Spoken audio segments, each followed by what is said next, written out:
نديرو مليحه، نبوسو اليديده، والله يرحم بابا.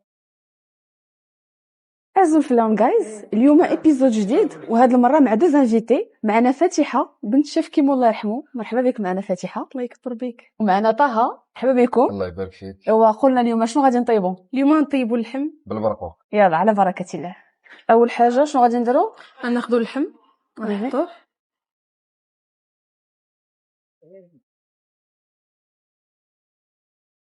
من بعد ما درنا اللحم غنزيدوا البصله مشلوضه، نديروا معلقه ديال الابزار، معلقه سكينجبير، شويه د الخرقوم، ومعلقه د القرفه.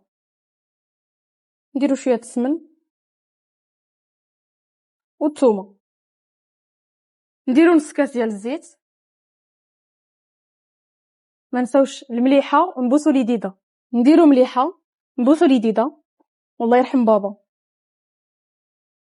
وما نساوش الربيع، وما نساوش الماء. ودابا نردوه يطيب. بيد ما يطيب اللحم غنديروا الماء، غنديروا البرقوق والسكر،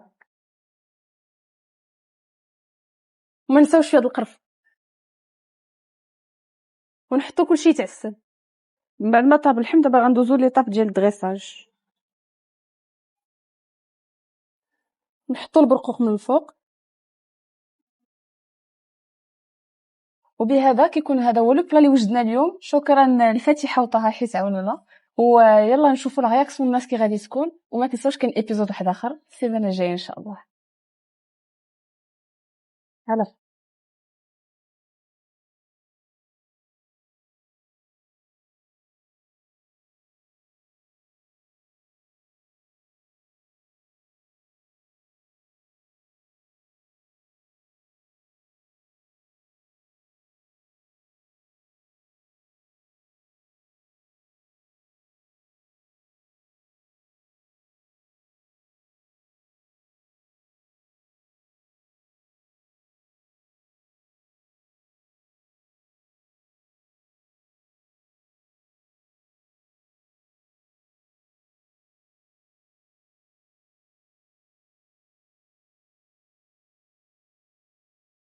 الحمد لله، المهمه تمت بنجاح. هادشي فرحنا بزاف، وفرحة الناس هي فرحتنا. وانا فرحانه بزاف حيت حضرت اليوم في بلاصه بابا الله يرحمه، وكنشكر بزاف لاسوسياسيون مره كير بوغ لينيسياتيف اللي دارت. وما تنساوش واحد الحاجه مهمه كنقولها، الناس بالناس والناس بالله. تنميت.